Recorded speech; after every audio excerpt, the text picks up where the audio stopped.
army captured a supply caravan overflowing with arcane books.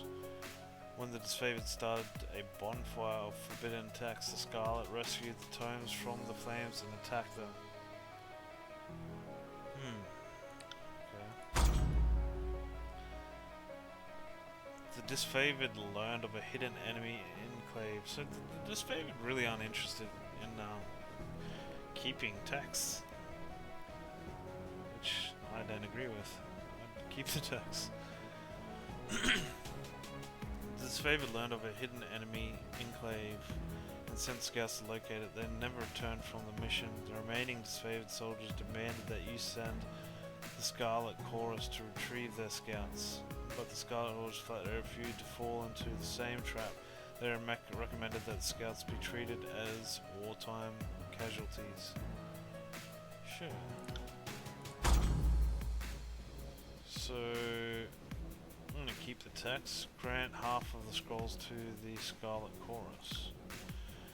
You decreed that the disfavored are welcome to burn their half of the plunder, but the Scarlet has the rightful claim to the other half, provided you first review the text first to eliminate any that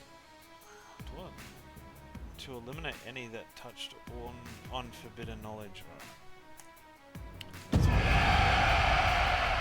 Scar Chorus agreed to your generous terms, and you set the poring over every manuscript before it was handed over. The work took several evenings, and you came away with a glimpse of truth better left unknown. Taking the burden upon yourself was a less risky alternative than disseminating it among Karis's ranks, though it didn't help you sleep at night. Food and morale dwindled as the siege party realized the enemy would win this war of attrition. Tyranny sent word that Karis's patience had run thin. The Overlord would cast an edict of fire on the enemy. An edict. Karis's most powerful magic is that of the edict. Commandments cast upon the whole regions that can control and destroy man and nature alike. Once cast, an edict can rain fire, wither crops, demoralize cities, usher in endless nights. So it's like plagues, by the sounds of it. The parchment arrived in a slender case of engraved iron. Some word of... the parchment arrived in a slender case of engraved iron. Written on it the words of a spell powerful enough to destroy the Valium Citadel. You had the choice of when to read the edict. Reading it at sunrise would offer your enemies no warning of the devastation to come. You could also wait until sunset, giving them ample time to flee or make amends. One moment. The music just stopped playing. Alright, so the Edict of Fire. So I have to blow everything up, give no warning. What did I give? I don't know, like, what are the parameters on this? Opting to give the enemy no quarter, you proclaim the Edict of Fire at the first moment of dawn, granting the enemy no warning of the destruction to come. Though the chorus insisted your actions doomed their spies, the disfavored applauded your decision. Okay. Claiming they still had spies within the citadel, the chorus urged you to warn the mages of the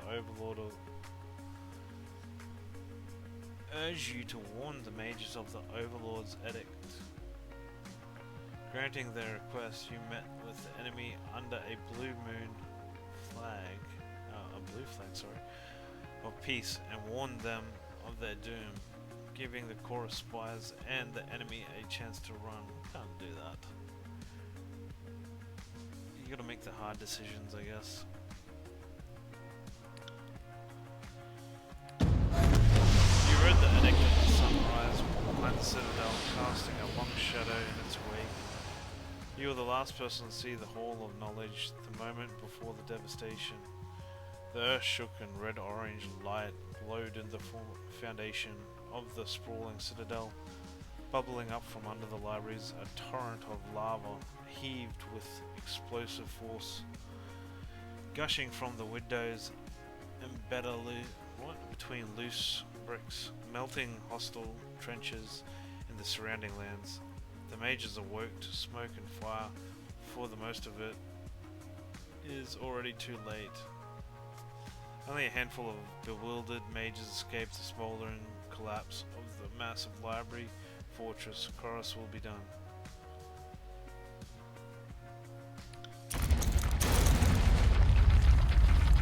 They really hate knowledge, I guess. The armies of Chorus left the devastation of the Valium Citadel in silence. From the day forward, the Tears came to know the once noble citadel as the Burning Library. This was undisputed loss of resources, knowledge, culture, and life. But this sounds like the Library of Alexander. If you guys have ever read history before, a lot of our text in the real world was destroyed, like ancient text that is. It's a really interesting story. But anyways, this was an undisputed loss of resources, knowledge, culture, and life, but a message had been sent. The Overlord will not tolerate defiance. You didn't have long to rest before Tanan called you into his service once more. You were one of the last to depart from the mountains, and as you journeyed off, you spotted a few campfires in the mountains. They were mere specks, dwarfed by the inferno, the last gasp of survivors. Or perhaps looters from Kairos' army, bored and daring enough to pick through the ashes.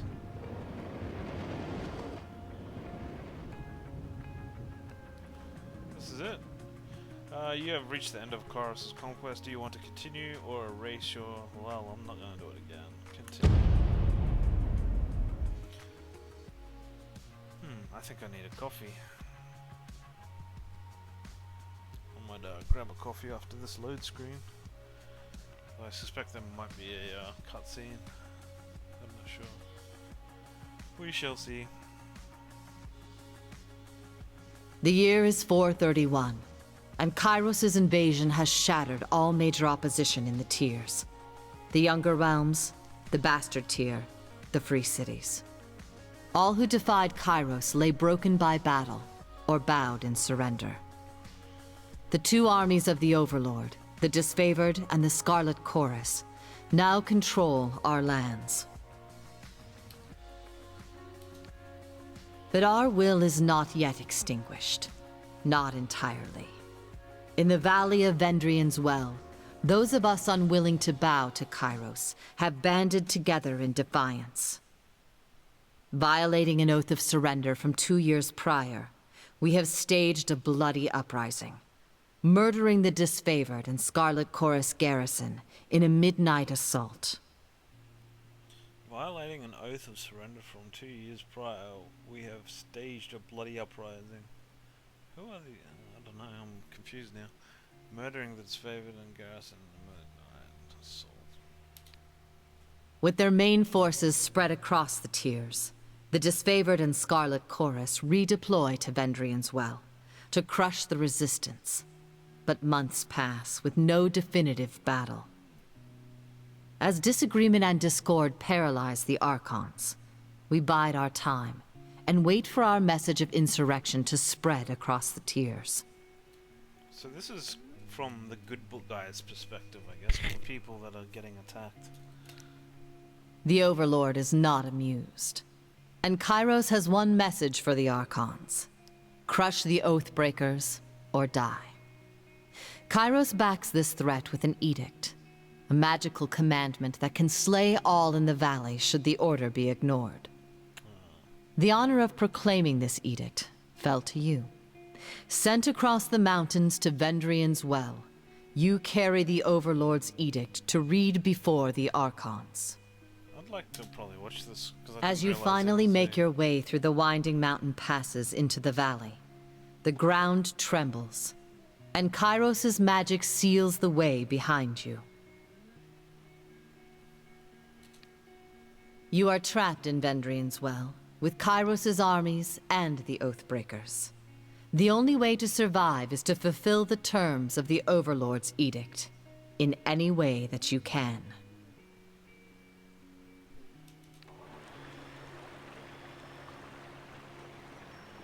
Finally get to actually start the game. Sub-Zero. I presume... what did she say? How do I look that up? I honestly missed what she just said. Alright, well I'm gonna get a coffee. Be right back.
Alrighty.